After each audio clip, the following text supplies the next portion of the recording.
this is an iHeart podcast. Guaranteed human. Support for the show comes from Public, the investing platform for those who take it seriously. On Public, you can build a multi-asset portfolio of stocks, bonds, options, crypto, and now generated assets, which allow you to turn any idea into an investable index with AI. It all starts with your prompt. From renewable energy companies with high free cash flow to semiconductor suppliers growing revenue over 20% year over year, you can literally type any prompt and put the AI to work. It screens thousands of stocks, builds a one-of-a-kind index, and lets you backtest it against the S&P 500. Then you can invest in a few clicks. Generated assets are like ETFs with infinite possibilities, completely customizable and based on your thesis, not someone else's. Go to public.com/podcast and earn an uncapped 1% bonus when you transfer your portfolio. That's public.com/podcast. Paid for by Public Investing. Brokerage services by Open to the Public Investing Inc. Member FINRA and SIPC. Advisory services by Public Advisors LLC, SEC registered advisor. Generated assets is an interactive analysis tool. Output is for informational purposes only and is not an investment recommendation or advice. Complete disclosures available at public.com/disclosures. Tired of spills and stains on your sofa? Wash away your worries with Anabay. Anabay is the only machine washable sofa inside and out, where designer quality meets budget-friendly prices. That's right, sofas start at just $699. Enjoy a no-risk experience with pet-friendly, stain-resistant, and changeable slip covers made with performance fabric. Experience cloud-like comfort with high-resilience foam that's hypoallergenic and never needs fluffing. The sturdy steel frame ensures longevity, and the modular pieces can be rearranged anytime. Shop WashableSofas.com for up to 60% off site-wide, backed by a 30-day satisfaction guarantee. If you're not absolutely in love, send it back for a full refund. No return shipping or restocking fees. Every penny back. Upgrade now at WashableSofas.com. Offers are subject to change, and certain restrictions may apply. There's no championship league for small business owners. But if there was, you'd be at the top of the standings. Because going pro with Lenovo Pro means you've got the winning formation. One-on-one advice, IT solutions, and customized hardware powered by Intel Core Ultra processors help you stay ahead of the competition. Business goes pro with Lenovo Pro. Sign up for free at lenovo.com/pro. Lenovo. There's a difference between liking a house and actually getting it. Redfin is built to make up that difference and close the gap between finding and owning the home for you. Redfin agents close twice as many deals as other agents. So when you find a home you love, you're not a step behind when it comes to making an offer. That means less watching great homes disappear and more focus on the one you'll call home. Redfin helps turn saved listings into real addresses. Get started at redfin.com. Own the dream. Welcome back to the horse shittingest podcast in all the land, Behind the Bastards. This is part 2 of our episode on Alfred Krupp, famed arms maven and horse poop lover. My guest, as in part 1, is Alison Stevenson, writer and comedian. Alison, how are you doing today? Excited to hear more about horse shit. Yeah, there's definitely more horse shit in this. Also, a lot of people get killed. And spoiler alert, horse shit. That's all I need in life. We get a Germany. Okay. You ready to learn how Germany came about? Yeah, man, let's do it. Yeah, it's one of those things that has nothing but positive consequences. Thank God. Can you imagine life without Germany? How different history would have been. That's facts. That's fact. I'd have more relatives, probably. You would definitely have more. A staggering amount of people. A lot of Germans would have more relatives if there'd never been a Germany, actually. I will say there would be too many English people. We don't want that. Yeah, we don't want that. So all the historic events we've discussed so far were happening during a mostly forgotten by modern standards, but very violent period called the Wars of German Unification. So for most of the last few centuries, Germany hadn't been a thing. It had been a patchwork of often warring and always quarreling kingdoms. And the kind of thing that became Germany started to gradually coalesce together with the birth of the German Common Market, which we talked about last episode, and the German Confederation. But Germans being Germans, it was going to take a series of wars to actually seal the deal. One of those wars, in 1864, involved Prussia and Austria allying to fight Denmark, which at the time controlled a chunk of land in what we now would consider northern Germany.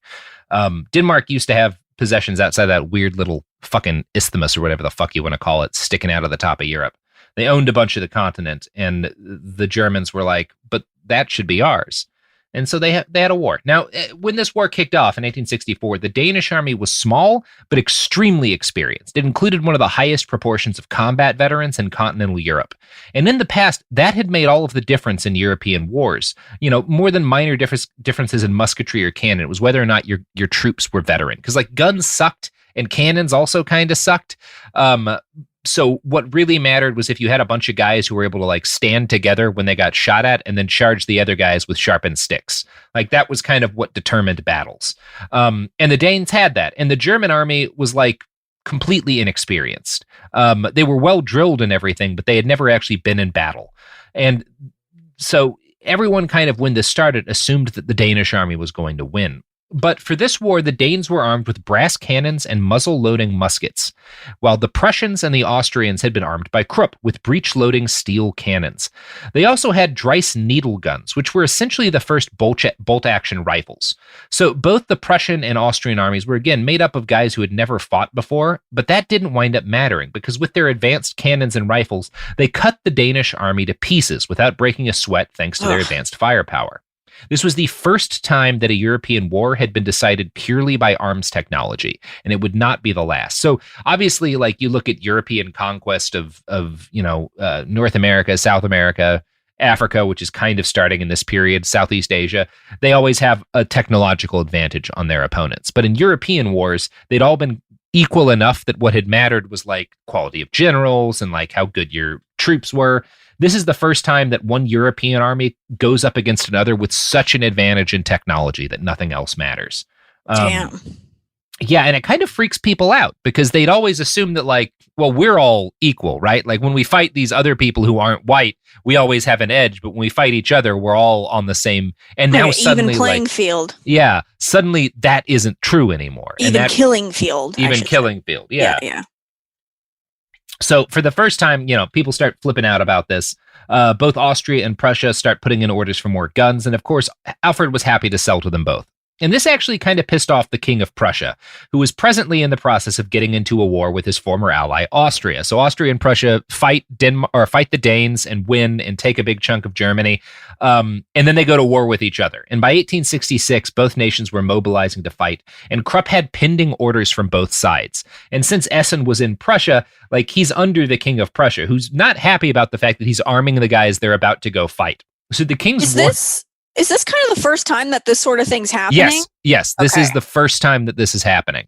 Okay. Which is, again, yet another thing that we can thank Alfred Krupp for. Yeah. Thank you. Yeah, thanks, buddy. So the king's war minister sends Alfred a letter. I venture to ask you whether you are willing, out of patriotic regard to present political conditions, to undertake not to supply any guns to Austria without the consent of the king's government. Now, at this point, Alfred Krupp had put a lot of stock into being a patriotic gun maker, and this was a pretty obvious conflict of interest between his nation and his business. Alfred did the right thing, though, and avoided responding for nearly a week. When he finally did reply, he wrote that he knew very little about the political conditions and planned to go on working quietly. He pointed out that Vienna wouldn't get their new cannons until June, and that the king could impound Krupp shipments if he wished. So, what was the big deal? It probably won't get there in time to kill your soldiers. Why are you complaining? This pissed off the King of Prussia, and he called Krupp in for a special meeting with himself and his right-hand man, Otto von Bismarck. It says a lot about how valued Krupp was that the king was afraid to offend him, merely urging him not to fulfill Austria's order too quickly. But Alfred was irritated by even this, insisting that he had to fulfill his obligations. Then, sensing an opportunity for a sale, he warned the king that Prussia's defenses were inadequate. So he tells the king, basically, I'm not going to stop selling guns to your enemies. And then he's like, hey, by the way, your current guns aren't good enough and you might get your ass kicked in this war. Maybe you should buy some more guns, which freaks out the King of Prussia. But Alfred is happy about that. He writes home to his employees. That evidently startled him, which was what I wanted. And then after all of this, because again, Alfred cannot read a room, he asks for a loan from the crown. What? So he's like, yeah. kind of bad at reading people, this guy. Talk about chutzpah. Yeah. Obviously, the king says no, and Alfred is flummoxed as to why. So, over in France, the Emperor, Napoleon III, had been pretty psyched that Prussia and Austria were going to war. German unification terrified the French, and he'd been relieved because he thought that they were going to have like a long and bloody war that would exhaust them both, and that would make France safer. But the opposite happened. The war lasted only 7 weeks because, mainly the Prussians had a hell of a lot better guns than the Austrians, and a lot more of them. Krupp cannons functioned mostly marvelously, but there were flaws with the design that only revealed themselves under battle. A handful of flawed guns exploded and killed their crews, and this sent Alfred into a depressive spiral. It provided an opportunity for the King's War Minister, a kind of unhinged advocate of brass cannons, to start demanding that Prussia switch away from steel guns and back to brass. Now desperate, Krupp offered to give the army hundreds of free guns. He found himself so anxious over the whole debacle that he fled to be with his wife in a spa town, where he was incredibly out of place and wound up embarrassing her in front of her friends. And you kind of assume, based on the context, the men that she was cheating on him with. Like, he sort of shows up out of nowhere in this like crowd of people that she's like friends with and fucking, and he's like bummed because his guns killed their gunners, and it's a very awkward situation. Thankfully, he proves himself incapable of relaxation and is soon back at home in his filth palace trying to sell guns to another one of his nation's enemies, France, because he's also a man who never learns anything. Damn. In 1868, he showed up at yet another Paris exhibition with a brand new 14-inch gun, which he described as a monster such as the world has never seen. The barrel alone weighed 50 tons. The powder charge for each shell was 100 pounds. Emperor Napoleon III awarded Krupp the highest honor of the exhibition and a bunch of fancy French military awards. He started talking about buying from Krupp in bulk, and Alfred sent France a catalog of his wares. The emperor kept Krupp's hopes up for months, but his generals were convinced that brass cannons were all that France needed. The emperor, who had written a book about the use of artillery, decided not to buy from Krupp after all and gave him a terse rejection. Alfred sank into yet another depression. He sent the giant cannon he'd brought to the exhibition to the king of Prussia, and he sent an identical gun to the Tsar in order to keep his biggest client happy. Alfred was a lot more popular internationally than he was within the bounds of Prussia. Representatives from the United States offered to let him move to Alabama and start a factory there. He turned them down. Japan and Sweden sent members of their royal families to tour his factories. Turkey, Brazil, Belgium, and Russia all showered him with awards. None of this meant much to Alfred. The only international acclaim he valued was, of course, money. He's in this interesting situation because the Prussian government is the actual military is constantly pushing back on buying more of his guns. But the king gets locked into an agreement with Alfred to where Prussia won't buy weapons from any other company. At the same time, Krupp is and this is because Krupp basically threatens them. He's like, if you buy guns from anybody else, then I will sell my guns to all of your enemies. And this is kind of weird because he's also actively trying to sell his guns to all of their enemies. He's still doing that. He's still doing it. It's kind of weird that it works, but it does. And it doesn't seem to matter to the Prussian government because Krupp at this point is tens of thousands of workers. And it's described as a state within a state. It's become as powerful in some ways as the government of Prussia. And this is, again, the first time that happens with an arms company. Proto-capitalism. Yeah.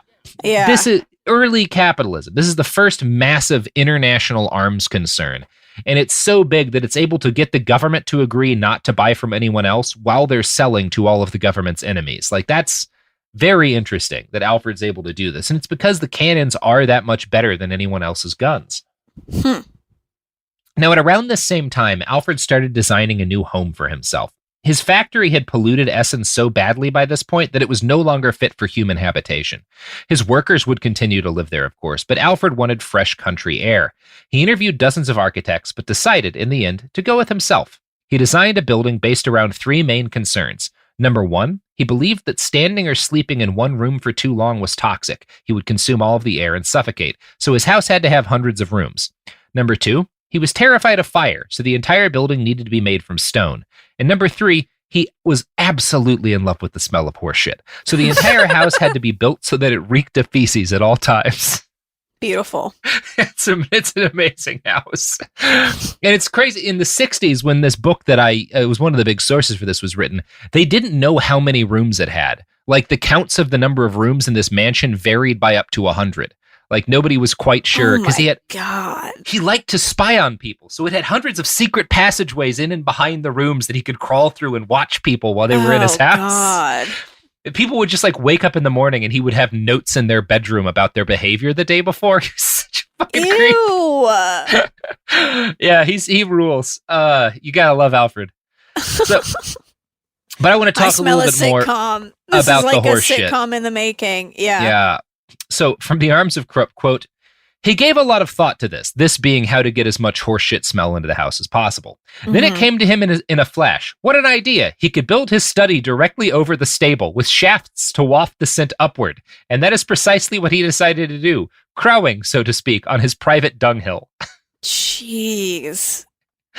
Fucking dude loves horseshit. And it's funny because damn. All these kings and queens come to visit him and stay at his house. And like, they all comment that like, fucking smells like shit in here. What is wrong with this guy? And he's like, thank you. Thank you. It does smell. And they can't do anything. Like they can't not go because he's the guy with the gun. So you have, it's a very strange situation.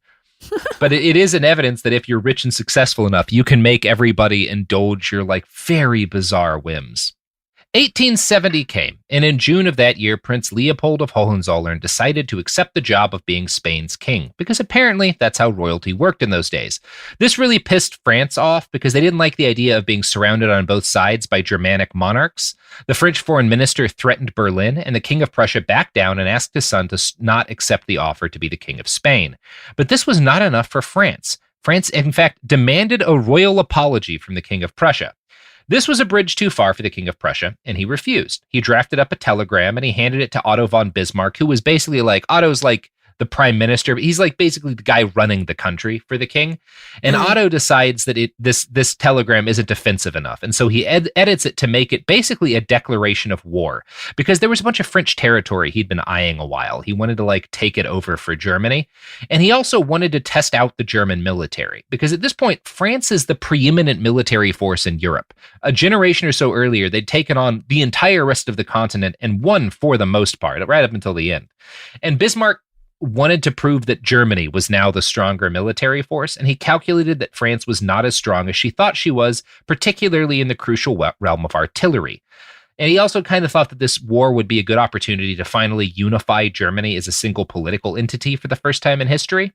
Bismarck was the guy who had orchestrated Prussia kind of gobbling up all of these German kingdoms, and he saw war with France as basically the same, like, so for Bismarck in this period, he spent his whole life cobbling together this what becomes Germany, and he sees war with France as like the equivalent of a dude with a lowrider sees a Fiesta parking lot. Like it's a place to show off this Germany that he's built. So that's kind of what Bismarck does. And so what is basically starts as one king asking another to apologize and the other king saying no, turns into a war that kills hundreds of thousands of people as a result of all this, which is awesome. Okay. Worth it? Yeah, totally worth it. So at the time, everyone expects France to win. Newspapers all write that the Prussian cause is doomed. German peasants cut their corn down early, certain that French invaders would soon be stomping through their fields. Instead, what followed was a slaughter. The French had better rifles, but they had brass cannons, and the Germans had steel Krupp cannons. And that turned out to be all that really mattered. The whole war came down to a siege in a city called Metz, and I'm going to read about that from an article in World Crunch that kind of contextualizes this battle. Modern warfare began in 1870 at the Siege of Metz. The final battle in the Franco-Prussian War, it was the first time that the true scale of industrial metallurgical death revealed its true potential. Over 2 months, the Prussian artillery bombarded French troops holed up in the city's fortifications. Though each army had the same number of cannons, the bronze artillery of Napoleon III's army was no match for the range, accuracy, and durability of Prussia's steel cannon. Some 193,000 French soldiers were killed to the Prussians' 5,740 casualties. After Metz came the Siege of Paris, the collapse of the Napoleonic dynasty, the unification of Germany, and the birth of the Second Reich. So this battle is nobody fucking talks about the 1870 Franco-Prussian War. It's one of the most important wars in history because Germany comes out of it. They declare Germany in Versailles. The reason that World War I ends with the Treaty of Versailles is because the Germans humiliate the French here in 1870, sign a treaty in Versailles that leads to the creation of Germany, and fucking 2 generations later, the French want to do the same thing in Versailles when they beat Germany. Like that's why that all happens. It all starts here. And this is the first modern battle and the first modern death toll. Right before then, 193,000 was like an insane number of people to die in a war, let alone like a long battle. And in here, it's like one part of the war. It's just like this tremendous death toll that had not been seen earlier in the same kind of time frame. It's just it's a fucking nightmare. And yeah, like it's this is like where the modern world is kind of born out of this battle, and it's born because of Krupp cannons, because they were so much better than the brass cannons the French had. It really did just come down to that. Now, France had been on the cusp of building its own steel cannons via its own giant arms company, Schneider, but their production was halted before they could get out in time for the war because of a communist strike. And so you can actually say that communism helped lead to the birth of the German state as a result of this, which is another interesting little tidbit. Okay. Yeah. So Krupp guns would get another chance to impress the world and kill a fuckload of people after the actual fighting had mostly ended. See, the emperor himself was captured, in the battles before this, and his army routed, but the city of Paris refused to surrender, and there was kind of like a revolution. And the city is like, we're going to take back France on our own, like fuck our emperor and stuff. Like we'll fight the Germans, nice. Which is of course like it's pretty suicidal, because Krupp has these, we've been talking about these giant guns he's been building just to show off. Yeah. Well, now they get used, and they're not any use on a battlefield because they have ranges that are measured in miles, but they're long enough away that you can be outside of a city and level the city from like 5 miles away. And that had never been done before. So what you see with the siege of Paris is a sneak peek to how war would look 70 years later, where you have, bombers raining down bombs on cities from miles up. This is the same thing, but with artillery on the ground, just blowing the shit up out of Paris without troops ever entering the city. Oh, God. Yeah, it's the first time that happens, thanks to Alfred Krupp. Okay. Wow. All right. Yeah. Damn, what a legacy. Yeah, it's good stuff. And we're going to talk a little bit more about how he murdered a whole bunch of people. But first, you know who doesn't shell Paris from 5 miles away? Who? The products and services that support this podcast. Oh. Support for the show comes from Public, the investing platform for those who take it seriously. On Public, you can build a multi-asset portfolio of stocks, bonds, options, crypto, and now generated assets, which allow you to turn any idea into an investable index with AI. It all starts with your prompt. From renewable energy companies with high free cash flow to semiconductor suppliers growing revenue over 20% year over year, you can literally type any prompt and put the AI to work. It screens thousands of stocks, builds a one-of-a-kind index, and lets you backtest it against the S&P 500. Then you can invest in a few clicks. Generated assets are like ETFs with infinite possibilities, completely customizable and based on your thesis, not someone else's. Go to public.com/podcast and earn an uncapped 1% bonus when you transfer your portfolio. That's public.com/podcast. Paid for by Public Investing. Brokerage services by Open to the Public Investing Inc. Member FINRA and SIPC. Advisory services by Public Advisors LLC, SEC registered advisor. Generated assets is an interactive analysis tool. Output is for informational purposes only and is not an investment recommendation or advice. Complete disclosures available at public.com/disclosures. Kids, pets, life, your sofa sees it all. But with a washable sofa, stains don't stand a chance. All of our sofa collections come with fully machine washable covers and cushions, making cleanup effortless. Liquid and stain-resistant fabrics provide extra protection against everyday messes. Plus, with modular designs, you can rearrange your sofa however you like. Perfect for growing families and changing spaces. Starting at just $699, it's time to upgrade to a stress-free, mess-proof sofa. Visit washablesofas.com today and save. Offers are subject to change and certain restrictions may apply. There's no championship league for small business owners, but if there was, you'd be at the top of the standings. Because going pro with Lenovo Pro means you've got the winning formation. One-on-one advice, IT solutions, and customized hardware powered by Intel Core Ultra processors help you stay ahead of the competition. Business goes pro with Lenovo Pro. Sign up for free at lenovo.com/pro. Lenovo. Hey, this is U.S. Olympic gold medalist Tara Davis Woodhull. And I'm U.S. Paralympic gold medalist Hunter Woodhull. As athletes, our lives are about having a clear path. And a team that you can absolutely trust. So when it came to getting the best mortgage, we chose PennyMac. PennyMac is proud to be the official mortgage provider of Team USA and you. Learn more at pennymac.com. PennyMac Loan Services, LLC, Equal Housing Lender, NMLS ID 35953. Licensed by the Department of Financial Protection and Innovation under the California Residential Mortgage Lending Act. Conditions and restrictions may apply. We're back! and we're talking about the Siege of Paris. So, again, as I was saying, this is like the first time that a city is destroyed from a distance without troops ever entering it as like a military tactic. And it was very controversial at the time. Bismarck was immediately like, yeah, just kill everybody in Paris if they resist. And his generals were like, well, that's a crime, sir. But eventually they decided to do it. And yeah, I'm going to read a quote from... Hate wins. Yeah, it always does. So I'm going to read a quote from a collection of eyewitness accounts from the Siege of Paris that were gathered by Salem College. Quote, a Colonel Heinzler and his wife were giving breakfast at Évron to several friends, a servant being in the room. One of the guests was laughing with the hostess and said, no butter, certainly, but there may be a shell in its place. And, as he spoke, a shell burst in the room, killed 6 of the party, and wounded severely the host and hostess. And only the doctor of the regiment and the servant got off unscathed. The remains of the 6 came just now to Val-de-Grâce Hospital, but it was such a human ruin that no individuality could be recognized. Oh my God. Prussians are firing with 80 guns, some of them being 112-pounders, ranging from 3 miles and a half to 4 miles. So they're just killing anybody and everybody. Yeah, they're dropping 112-pound explosive shells on a city, blindly shooting into it. Jesus. Until people don't want to fight anymore. Yeah. That is terrifying. Yeah. Again, this would not have been possible without Alfred Krupp's invention. And this would become the norm. This is the Norman warfare now. You talk about the Siege of Raqqa. It was U.S. artillery pounding Raqqa from miles away in order to clear out the Islamic State and also all of the civilians who happened to be there. I watched some of this shit happen in Mosul. Like, this has been war ever since, and it starts here in 1870 thanks to these steel cannons of Krupp. It's good stuff. Damn, that's sad. It's cool shit. It is cool shit. Archibald Forbes, a war correspondent with the London Daily News, had this to say. He was there in Paris at the time, and he had seen like bunches of wars previous to this, but they'd been like the little bit of European wars. We have like a bunch of lines of guys shooting each other with shitty rifles and like a couple of hundred die, and then your war is done, right? Now he's in the middle of the first modern slaughter, and here's what he writes. Oof. The terrible ghastliness of those dead transcended anything I had ever seen or even dreamt of in the shuddering nightmare after my first battlefield.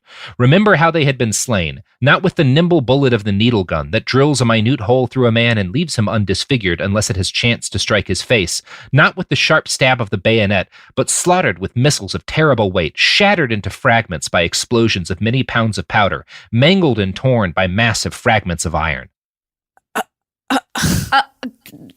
Huh? Yeah, it's the first modern deaths. Wow. That's how everybody dies now. It's good stuff. Yeah. Yeah, it's fucking rules. So, cities had been ravaged by war before, but 1870 marked the first time one was wrecked by soldiers who never even entered the city's borders. Far from horrifying the planet, it ignited a tremendous hunger for Krupp guns. So, people see this fucking slaughter instead of being like, you guys just murdered a bunch of civilians and broke all the laws of war. They're like, I gotta get some of those fucking cannons. I need some of that shit. Give me those. Give me those motherfuckers. Yeah.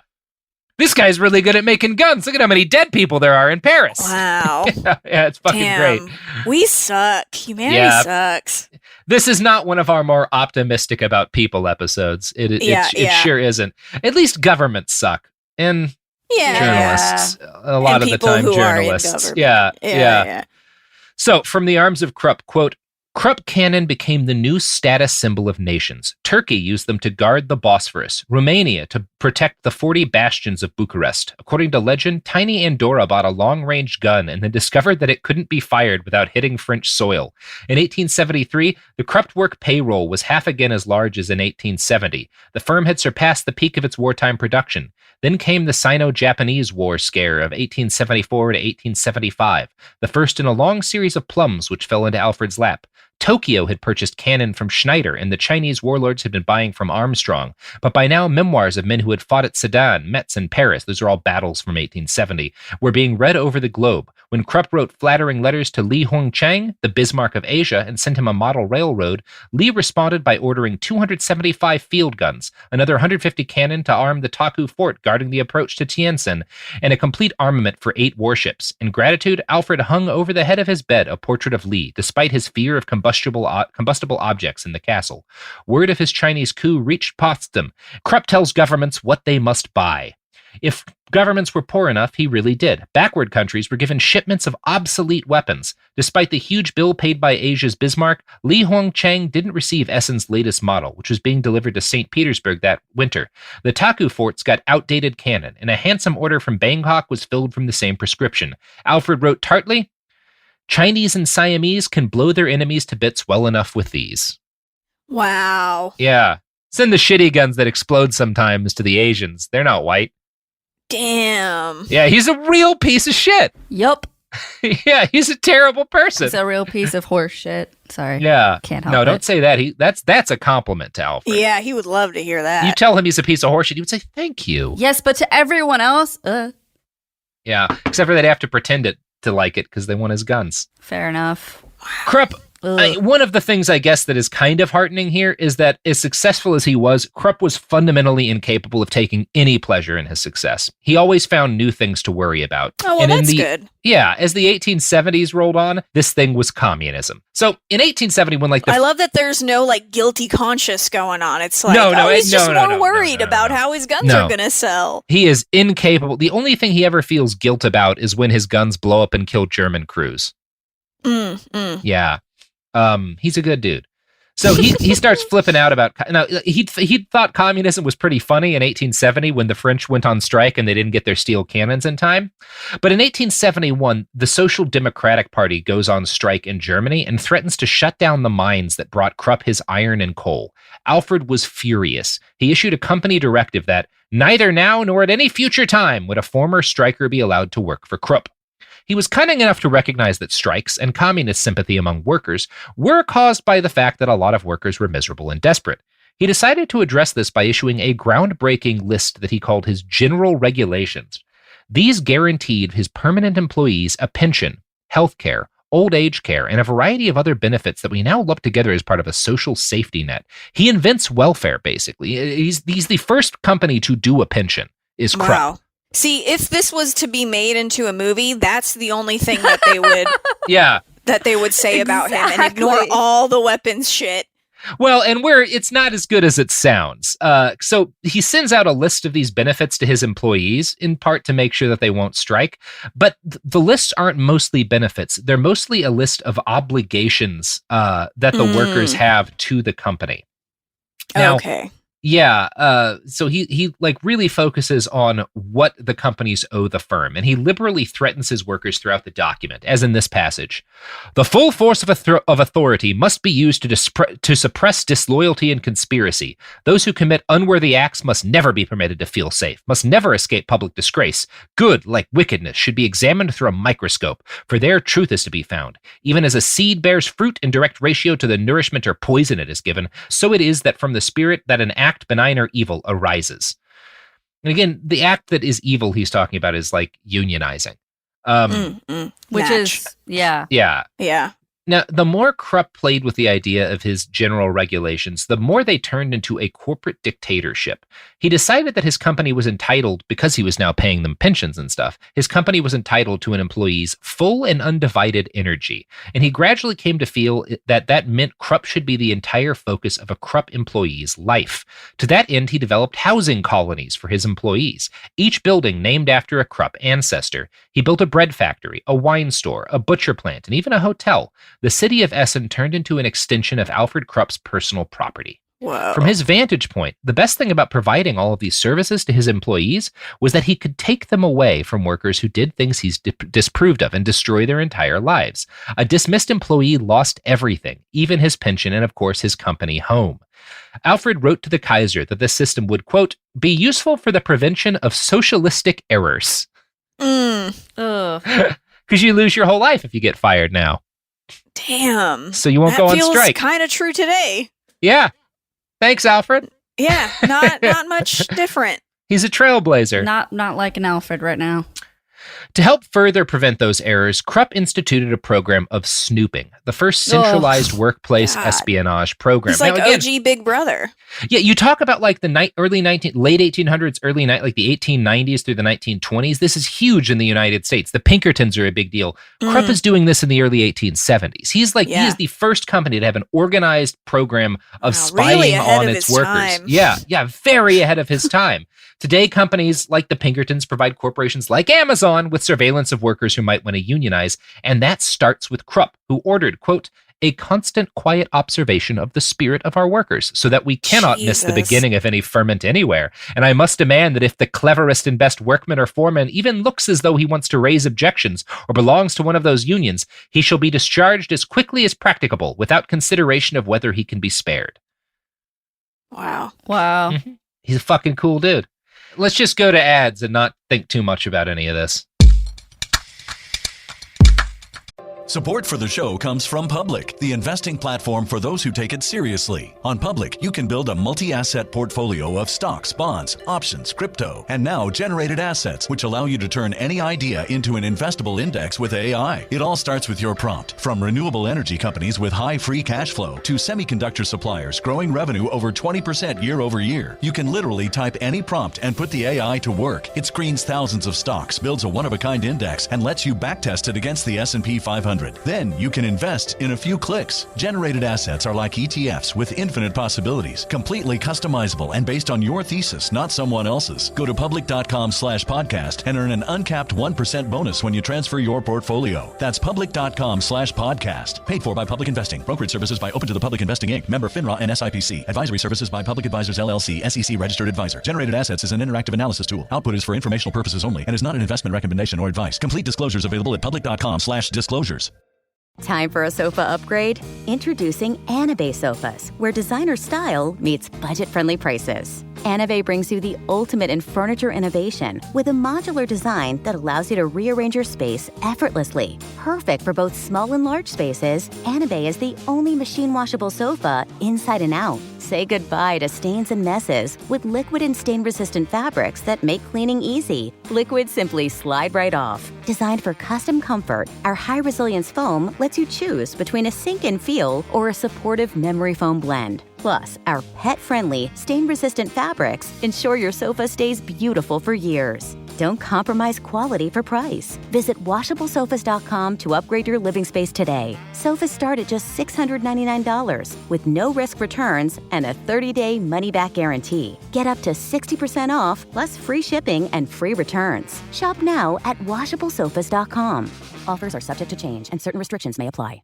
There's no championship league for small business owners, but if there was, you'd be at the top of the standings. Because going pro with Lenovo Pro means you've got the winning formation, one-on-one advice, IT solutions, and customized hardware powered by Intel Core Ultra processors help you stay ahead of the competition. Business goes pro with Lenovo Pro. Sign up for free at lenovo.com/pro. Lenovo. Hey, this is U.S. Olympic gold medalist Tara Davis Woodhull. And I'm U.S. Paralympic gold medalist Hunter Woodhull. As athletes, our lives are about having a clear path. And a team that you can absolutely trust. So when it came to getting the best mortgage, we chose PennyMac. PennyMac is proud to be the official mortgage provider of Team USA and you. Learn more at pennymac.com. PennyMac Loan Services, LLC, Equal Housing Lender, NMLS ID 35953. Licensed by the Department of Financial Protection and Innovation under the California Residential Mortgage Lending Act. Conditions and restrictions may apply. We're back! I love not thinking too deeply about history. So, again, a lot of, as nice as some of these social welfare things sound on the surface, a lot of them are really very negative and abusive. But I do have to give Alfred credit for something, which is that inspired by the rules that Alfred puts in for his company and the social welfare that he gives his workers, Otto von Bismarck introduces a series of landmark German social welfare legislation that is based on the general regulations that Alfred writes. And those become the backbone of all German social security to this day. The entire German welfare state starts because of Alfred Krupp. He inspired, writes down the initial laws that become the backbone of everything that is done later, which is something you have to make note of, I guess. He doesn't do it for a good reason, but he does do it. So, yeah. Wow. Right. Yeah. It's fun. Now, obviously, even that is more problematic than it might sound. And I'm going to quote from the Arms of Krupp here. In 1911, the Reich's Workman Insurance Code was extended to all extend to all laborers the rights that Krupp had given his men nearly 4 decades before. And the following year, Kaiser Wilhelm II declared in Essen that the Iron Chancellor, Bismarck, had been prodded by Krupp. Echoes of the general regulations were to be heard in the Third Reich. Hitler wrote in Mein Kampf that his own program had begun with the study of Bismarck's social reforms, and the slogan of the Führer's Labor Front leader Robert Ley, "Community spirit must be drilled," was taken almost verbatim from Alfred's 4th article. Whoa. So both the Kaiser, long after Alfred's death, both the Kaiser and Hitler copy his labor reforms, not because they care about the workers, but because they're a good way to prevent communism from taking place. Because they provide just enough security that it makes people not want to unionize. And like because, a little more complacent. Yeah, a little more complacent. And the Nazis recognize this and almost copy him word for word in some places. Wow. Like, yeah, it's good stuff. It's good stuff. I feel like Krupp would have made a pretty good dictator. He would have he was basically a dictator, and he would have made a fantastic Nazi. I mean, his son was an his grandson, I guess, was an amazing Nazi. So, okay. Yeah. His grandson was a huge Nazi, big, solid Nazi. Grade A solid Nazi. Did he inherit the horse shit thing, or was that just... No, I think that was just Alfred. Damn. Yeah, it's a little peculiar. Still stuck not a genetic. Still stuck on the horse shit, guys. Still. It's weird. So Krupp himself never lived to see the rise of the Third Reich, but his descendants loved it, and there's no reason to think he wouldn't also have loved it. He wrote this in reference to the German Social Democratic Party, which, in spite of his best efforts, rose throughout Germany in his later life. I wish somebody with great gifts would start a counter-revolution for the best of the people, with flying columns, labor battalions of young men. He's saying he wants a Nazi party. Like, that's what that statement is like, there's too many fucking liberals. I wish somebody would start a counter-revolution with, like, flying columns of young men ready to beat the shit out of socialists. Yeah, that's definitely what humanity needs as a solution to things. Yeah. When he's crying out for somebody with great gifts, he's crying out for Hitler. Like, that's who he doesn't know it at the time, but that's who he's begging for. What if he, like, built Hitler himself out of, like, a bunch of horse shit? Yeah, I mean, in a way, he kind of did. He certainly was one of the people who made. Yeah, he was one of the people who made, Hitler possible. Obviously, you don't get a Hitler without a lot of people wanting a Hitler, and a lot of groundwork had to be laid. But Alfred's one of the guys who's down there plugging away to make Germany ready for a Hitler. That is absolutely fair to say. Alfred was a staunch opponent of democracy. He wanted the abolishment of universal human suffrage and the franchise to vote withdrawn from people without property. He urged his workers to ignore politics and put up notices in his factory that a vote for the Social Democratic Party was a vote for the idle, dissolute, and incompetent. He went on to advise them, enjoy what you have. When work is over, stay in the circle of your family with your wife, children, and the old people, and think about the household problems and education. Let that be your politics. Then you will be happy, but spare yourself the excitement of big questions of national policy. Issues of high policy require more time and knowledge than the workman has at his command. You're too dumb to think about politics. Mm-hmm. Yeah. When the Social Democrats... Yeah, he's not... He himself is a pretty smart guy. When the Social Democrats won seats in the Reichstag anyway, he fired 30 men for suspicion of socialism. Now in his late 60s, Krupp became a tyrant, cracking down irrationally on anything that seemed like dissent. Periodically, he would flee Essen and his company for weeks at a time, hiding in his terrible house and sending missives out. He would invite people over and then refuse to see them, spying on them secretly through hidden chambers in his home and leaving them notes critiquing their behavior. Once, when an unmarried couple flirted in his home, they woke up to find a sheet of paper with his handwriting on it in their bedroom, telling them that a carriage was ready to take them away. Because they've been, like, kissing and shit. Yeah, he's a weird dude. In short, Alfred Krupp lost his damn mind. His wild success brought him a kind of megalomania. He mortgaged the company near the breaking point to buy up almost every mine in Germany on the notion that he must secure for his descendants 100 years' worth of raw materials to keep the company running. He threatened to sue employees who left Krupp for another company and even attempted to have it made illegal for people to switch employers. Oh my God. Yeah, he's out of his damn mind by the time he's like in his 50s and 60s. I'm going to quote from the Arms of Krupp again here. Since he was providing his employees with homes, schools, hospitals, and food, he reasoned that their hours away from work belonged to him too. It is an astonishing fact that most of them agreed, or at any rate displayed no signs of mutiny. There is no evidence that he provoked either indignation or amusement with what was, by any yardstick, his most extraordinary order to the men of my works. He had been thinking it over, he said, and had come to the conclusion that a faithful workman's place of work included the marriage bed. Just as the sole proprietor was acquiring enough raw materials to last the house of Krupp for the next 99 years, so must every conscientious Krupp employee strive to provide the state with plenty of loyal subjects and to develop a special breed of men for the works. In other words, you owe me a duty to have kids so that I have employees in the future and my children have employees. Damn. This is messed up. Yeah, it's really bad. He's terrible. And a lot like Jeff Bezos, who's just opened homeless shelters for Amazon employees. So, the continued success of the Social Democrats threw Alfred into a constant rage in his waning years. He ran for election and lost amidst a massive leftward swing that saw the SPD, the Social Democratic Party, ally with the Centrist Party to try and block a landmark military appropriations bill that would have meant a lot of money for Alfred. Alfred became incredibly invested in that year's elections, pushing his employees to vote for an approved mandate and going so far as to have the local elections commission, which he controlled, issue marked ballots so he could punish any employee who voted the wrong way. And yet, still his candidate, who was his son at this point, lost, and the Social Democrats gained seats. Alfred threatened to dynamite his entire factory and had to be argued down by his employees, who pointed out that the Nationalists were still in charge and were still going to pass the appropriations bill, so it was kind of stupid to blow up his entire factory just because they were slightly less overwhelmingly in charge than they had been before. But he's that kind of guy. You're still in power, but other people have had political success, so you want to blow up your own factory. He's very a cool Trumpy. Dude. Yeah, he is kind of Trumpy. And the fact that the SPD still existed and seemed to be gaining ground kind of broke Alfred. He posted a note in his shop that stated, "The next time I go through the works, I want to feel at home, and I would rather see the place empty than to find some fellow with venom in his heart, such as every social democrat is." Oh, boy. It's like maybe a little bit of, it might be putting that a little bit, projecting a little bit there, buddy. Yeah. So next he hired inspectors to go through all the trash in his workshops and his worker housing projects and comb for literature critical of either company management or the German government.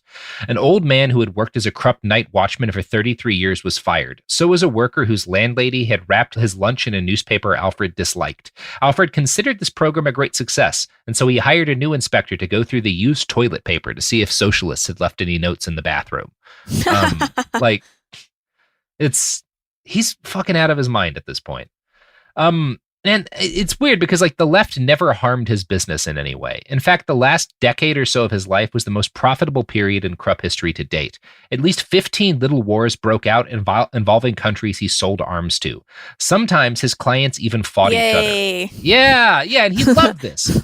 Yeah, so the Russo-Turkish War happens from 1877 to 1878, and Krupp had sold guns to both sides, and so he starts asking both sides for testimonials, both so he can improve the killing power of his weapons, and he takes these testimonials from Russians and from Turks about how deadly his guns are, and he sends them to every member of the English House of Commons, and he's like, "Why are you guys buying British guns when my guns are so much better? Look at how good they are at killing my customers. You should be buying guns from me." Jeez. So, drawing little pictures, this everything how but, it hurt this guy. Yeah. Boom, it go boom on him. Yeah, he's a little bit, it's just, he's kind of obsessed with England too, so he's very frustrated that they never do buy his weapons. By the late 1880s, Alfred was constantly ill and more than half mad. He spent his twilight years constructing and attempting to sell what was basically an enormous stationary tank. It was just a giant armored gun that couldn't move and was wrapped in so much armor that it was basically destructible. During demonstrations, Alfred would sit inside it and wait while his own gunners shot him with artillery shells. Despite this display, nobody bought a single one of his guns. He hatched another scheme to create hollow islands topped by armored guns that he was going to use to blow up boats. But everyone was like, these are crazy. And eventually his son instructed the factory to ignore any further communications from his father because he had just gone mad. Krupp finally ceased to rule the arms factory that had been his entire life's work, and he died almost immediately after that, on July 13th, 1887, from a heart attack. And that's the story of Alfred Krupp. Wow. Yeah. He lived so long for a horseshit guy. For a guy who breathed in nothing but industrial poisons and horseshit his whole life? Yeah. Maybe there's something to that horseshit thing. Yeah, maybe he wasn't wrong. I'm gonna not try that, but let me know how that goes. Yeah. Somebody else would have to try it. Yeah. For sure. Yep. So, that's the story of the man who made everything else that happened in the 20th century possible. Damn. Good to know. Yeah, and the guy who helped invent Germany. So him and Bertha did have a kid. Yeah, no, he had a couple of kids with her, and the kids mostly. Actually, the reason they finally split is in like 1882. She asks him to she comes to him and is like, "Hey, our son wants to get married," and it was to a woman that Alfred didn't like because he didn't like anybody, and he was like, "No," and she packed up all of her shit and left for good, and it like broke his heart, and she never talked to him again, even though he like let his kid get married after that. Because he's, again, just like a cussed piece of shit who was incapable, hated being with himself. And as a result, it was miserable to be around. And so nobody could be with him. And he just spent his entire waning years designing increasingly impossible weapons. Jeez. All he could think about as an old man, because he had nothing else, all he could think about as an old man was how to make more ways for other people to kill each other. What a life. What an existence. Could have been the train track guy, Alfred, but instead you're the guy who got a bunch of people killed. What a waste of being a smart person. Yeah. If he just made better ways for people to travel, everyone would be like, oh yeah, Alfred Krupp, the train guy. What a cool dude. Yeah. Yeah, but no. That is not the way the story ends. So, how you feeling? Taking it all in, absorbing all of these facts. Yeah. I had no idea. Yeah. Yeah, this is definitely a little bit more German history nerd for our podcast. I should also state for the record that Alfred was pretty anti-Semitic, but also so was everyone at the time. Like, I don't get the sense that like he was different from literally every other person in Germany in that. Right. Yeah. Like he like, everybody's racist against Jewish people in Germany in the 1870s. Yeah, you know, history has shown it's pretty easy to be anti-Semitic. They were that racist in France and England and America too. Yeah. Something about us. And Russia, Turkey. Yeah. Everywhere but China, pretty much. Who wasn't anti-Semitic? China was good about it. In fact, there was I forget which city, but one of the coastal cities in China had like a huge Jewish population by the time World War II broke out, because like the Chinese actually liked having Jewish people in their cities. And then, of course, the Japanese killed all those people to please the Germans. And it was just like this horrible thing. And that's why we eat Chinese food on Christmas. Yeah. And after that massacre, after like the city was retaken, China built a giant monument to the murdered Jews of that city because they felt bad about it. Because so there's that. Yeah, there's that. But everybody else, unbelievably racist against Jewish people. But yeah, Krupp is not like a trailblazer in his anti-Semitism. Yeah. Yeah, he's just kind of like joining the mob on that one. Yeah. At this point in time, anti-Semitism is like liking Rick and Morty. It's just not at all worth acknowledging. Okay. So, Allison, you got any pluggables to plug? I mean, I will, speaking of Jews, I'll plug my Audible original, Like Mother. It's very Jewish. I mean, I will say that's the most positive statement that's ever come after the words "speaking of Jews." Normally that does not lead to something good. So I'm glad that we're there. Yeah. Well, here we go. I'll give it to you. If you want to listen to a mother-daughter comedy called Like Mother, that stars me and comedy legend Susie Essman, then there you go. There you go. Check out that. Check out everything. And check out, I don't know, cannons? I feel like that's cannons. A bad thing to... Check out cannons, don't check out horse shit. Yeah. Yeah, I mean, to be honest, I much prefer people have a lot of horse shit than a lot of cannons. I mean, fair enough. And Good point. Yeah, but ew. What about cannons, but instead of like cannonballs, it's big horse shit balls? Yeah, I'm that you shoot surprised out he of the didn't come up cannons. with that. Just fling horse shit at the enemy to try to give them better ideas? Yeah, What a weirdo. What a fucking weirdo.